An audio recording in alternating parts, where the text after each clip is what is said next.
बोलो संतोषी माता की जय। आपका दिन मंगलमय हो। माता सदैव आप पर कृपया बनाए रखें। चलो कथा सुनाते हैं।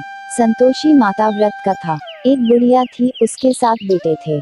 6 कमाने वाले थे जबकि एक निक्कमा था। बुढ़िया 6 बेटों की रसोई बनाती, भोजन कराती और उनसे जो कुछ जूठन बचती वह 7वें को दे देती। एक दिन वह पत्नी से बोला, देखो मेरी माँ को मुझ पर कितना प्रेम है। वह बोली, क्यों नहीं, सबका झूठा जो तुमको खिलाती है। वह बोला, ऐसा नहीं हो सकता है, मैं जब तक आंखों से न देख लूं मान नहीं सकता। बहू हंसकर बोली, देख लोगे तब तो मानोगे। कुछ दिन बाद त्योहार आया। घर में 7 प्रकार के भोजन और चूरमे के लड्डू बने। वह जांचने को सिर दुखने का बहाना कर पतला वस्त्र सिर पर ओढ़े रसोई घर में सो गया। वह कपड़े में से सब देखता रहा। 6 भाई भोजन करने आए। उसने देखा, माँ ने उनके लिए सुंदर आसन बिछा नाना प्रकार की रसोई परोसी और आग्रह करके उन्हें जमाया। वह देखता रहा। 6 भोजन करके उठे तब माँ ने उनकी झूठी थालियों में से लड्डुओं के टुकड़े उठाकर एक लड्डू बनाया। जूठन साफ कर बुढ़िया माँ ने उसे पुकारा, बेटा 6 भाई भोजन कर गए, अब तू ही बाकी है, उठ तू कब खाएगा। वह कहने लगा, माँ मुझे भोजन नहीं करना, मैं अब परदेश जा रहा हूँ। माँ ने कहा, कल जाता हो तो आज चला जा। वह बोला, हाँ आज ही जा रहा हूँ। यह कहकर वह घर से निकल गया। 7वें बेटे का परदेश जाना। चलते समय पत्नी की याद आ गई। वह गौशाला में कंडे उपले थाप रही थी। वहां जाकर बोला, हम जावे परदेश आवेंगे कुछ काल, तुम रहियो संतोष से धर्म आपनो पाल। वह बोली, जाओ पिया आनंद से हमारो सोच हटाया, राम भरोसे हम रहे ईश्वर तुम्हें सहाय। 2 निशानी आपन देख धरू में धीर, सुधी मति हमारी बिसारियो रखियो मन गंभीर।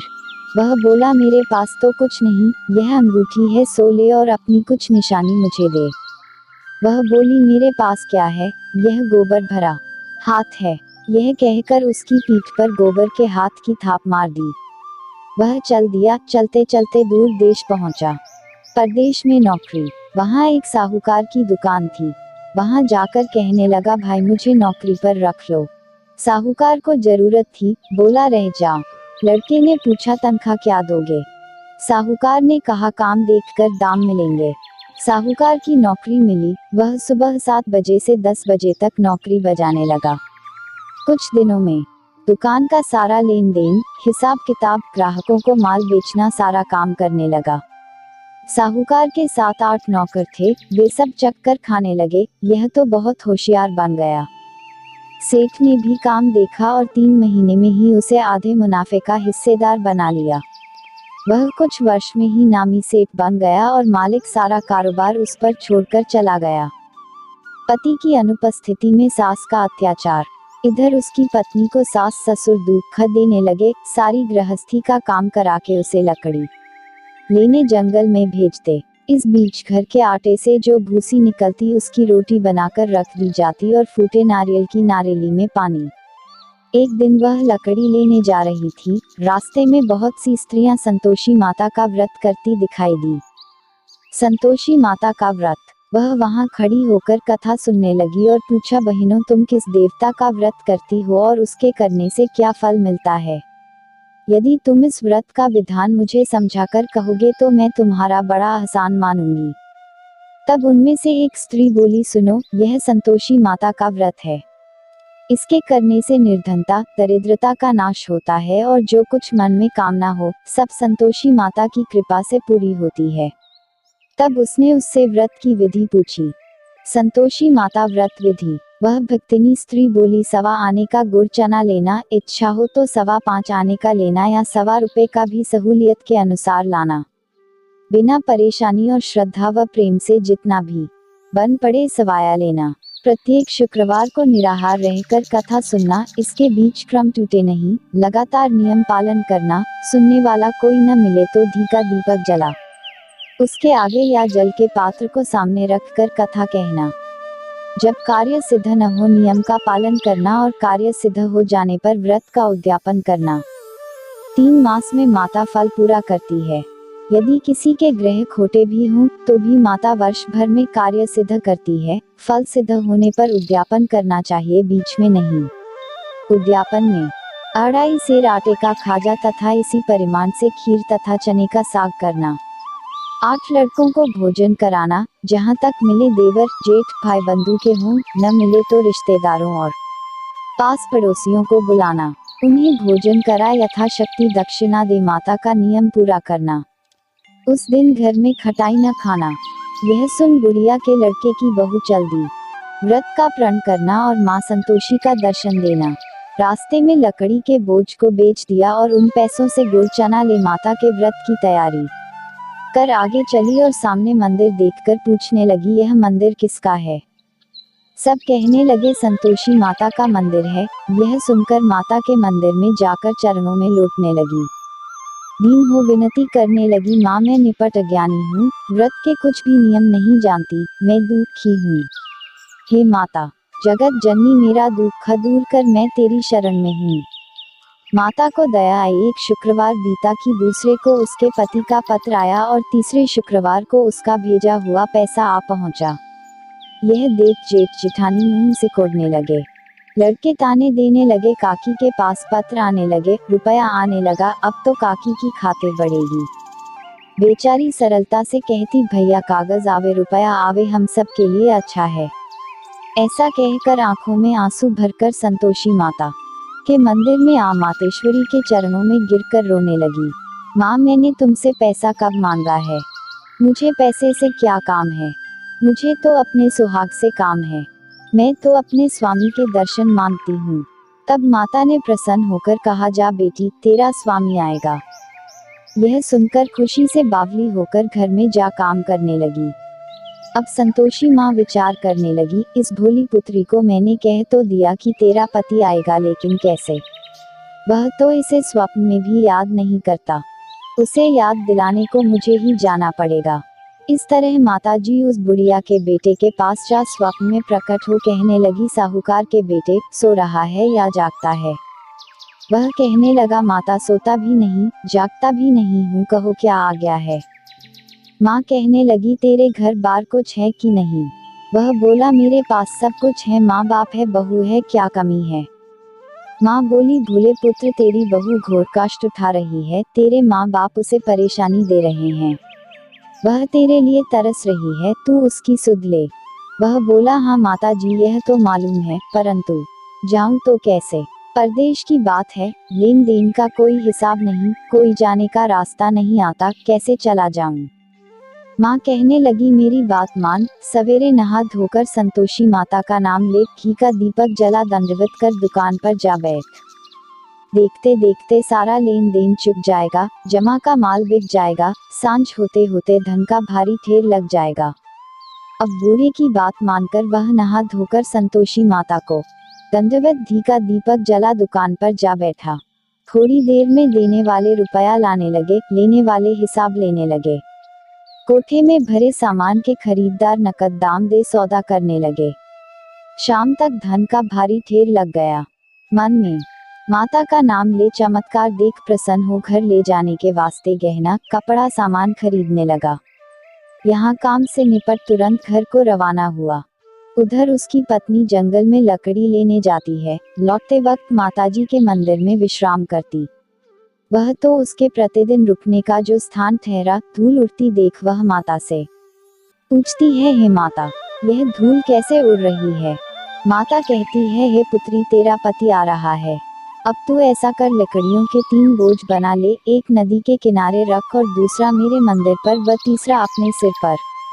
तेरे पति को लकड़ियों का गट्ठर देख मोह पैदा होगा, वह यहाँ रुकेगा, नाश्ता पानी खाकर माँ से मिलने जाएगा, तब तू लकड़ियों का बोझ उठाकर जाना और चौक में गट्ठर डालकर जोर से आवाज लगाना, लो सासू जी लकड़ियों का गट्ठर लो, भूसी की रोटी दो, नारियल के खेपड़े में पानी दो, आज मेहमान कौन आया है। माताजी से बहुत अच्छा कहकर वह प्रसन्न मन से लकड़ियों के 3 गट्ठर बनाई, एक नदी के किनारे पर और एक माताजी के मंदिर पर रखा। इतने में मुसाफिर आ पहुंचा। सूखी लकड़ी देख उसकी इच्छा उत्पन्न हुई कि हम यहीं पर विश्राम करें और भोजन बनाकर खा पीकर गांव जाएं। इसी तरह रुककर भोजन बना, विश्राम करके गांव को गया। सबसे प्रेम से मिला। उसी समय सिर पर लकड़ी का गट्ठर लिए वह उतावली सी आती है। लकड़ियों का भारी बोझ आंगन में डालकर जोर से 3 आवाज देती है, लो सासू जी, लकड़ियों का गट्ठर लो, भूसी की रोटी दो। आज मेहमान कौन आया है? यह सुनकर उसकी सास बाहर आकर अपने दिए हुए कष्टों को भुलाने हेतु कहती है, बहू ऐसा क्यों कहती है? तेरा मालिक ही तो आया है। आ बैठ, मीठा भात खा, भोजन कर, कपड़े गहने पहन। उसकी आवाज सुन उसका पति बाहर आता है। अंगूठी देख व्याकुल हो जाता है। माँ से पूछता है, माँ यह कौन है? माँ बोली, बेटा यह तेरी बहू है। जब से तू गया है तब से सारे गांव में भटकती फिरती है। घर का कामकाज कुछ करती नहीं, 4 पहर आकर खा जाती है। वह बोला, ठीक है माँ, मैंने इसे भी देखा और तुम्हें भी, अब दूसरे घर की ताली दो, उसमें रहूंगा। माँ बोली, ठीक है, जैसी तेरी मर्जी। तब वह दूसरे मकान की तीसरी मंजिल का कमरा खोल सारा सामान जमाया। एक दिन में राजा के महल जैसा ठाट बाट बन गया। अब क्या था, बहू सुख भोगने लगी। इतने में शुक्रवार आया। शुक्रवार व्रत के उद्यापन में हुई भूल, किया खटाई का इस्तेमाल। उसने पति से कहा, मुझे संतोषी माता के व्रत का उद्यापन करना है। पति बोला, खुशी से कर लो। वह उद्यापन की तैयारी करने लगी। जेठानी के लड़कों को भोजन के लिए कहने गई। उन्होंने मंजूर किया, परंतु पीछे से जेठानी ने अपने बच्चों को सिखाया, देखो, भोजन के समय खटाई मांगना, जिससे उसका उद्यापन पूरा न हो। लड़के जीमने आए खीर खाना, पेट भर खाया, परंतु बाद में खाते ही कहने लगे, हमें खटाई दो, खीर खाना हमको नहीं भाता, देखकर अरुचि होती है। वह कहने लगी, भाई खटाई किसी को नहीं दी जाएगी, यह तो संतोषी माता का प्रसाद है। लड़के उठ खड़े हुए, बोले, पैसा लाओ। भोली बहू कुछ जानती नहीं थी, उन्हें पैसे दे दिए। लड़के उसी समय हट करके इमली खटाई ले खाने लगे। यह देखकर बहू पर माताजी ने कोप किया। राजा के दूत उसके पति को पकड़ कर ले गए। जेठ जेठानी मन माने वचन कहने लगे, लूट लूट कर धन इकट्ठा कर लाया है, अब सब मालूम पड़ जाएगा जब जेल की मार खाएगा। बहू से यह सहन नहीं हुए। माँ संतोषी से मांगी माफी। रोती हुई माताजी के मंदिर गई, कहने लगी, हे माता, तुमने क्या किया? हंसाकर अब भक्तों को रुलाने लगी। माता बोली, बेटी तूने उद्यापन करके मेरा व्रत भंग किया है। वह कहने लगी, माता मैंने कुछ अपराध किया है, मैंने तो भूल से लड़कों को पैसे दे दिए थे, मुझे क्षमा करो, मैं फिर तुम्हारा उद्यापन करूंगी। माँ बोली, अब भूल मत करना। वह कहती है, अब भूल नहीं होगी, अब बतलाओ वे कैसे आवेंगे? माँ बोली, जा पुत्री, तेरा पति तुझे रास्ते में आता मिलेगा। वह निकली, राह में पति आता मिला। वह पूछी, कहाँ गए थे? वह कहने लगा, इतना धन जो कमाया है उसका टैक्स राजा ने मांगा था, वह भरने गया था। वह प्रसन्न हो बोली, भला हुआ, अब घर को चलो। कुछ दिन बाद फिर शुक्रवार आया। फिर किया व्रत का उद्यापन। वह बोली, मुझे फिर माता का उद्यापन करना है। पति ने कहा, करो। बहू फिर जेठ के लड़कों को भोजन को कहने गई। जेठानी ने 1-2 बातें सुनाई और सब लड़कों को सिखाने लगी, तुम सब लोग पहले ही खटाई मांगना।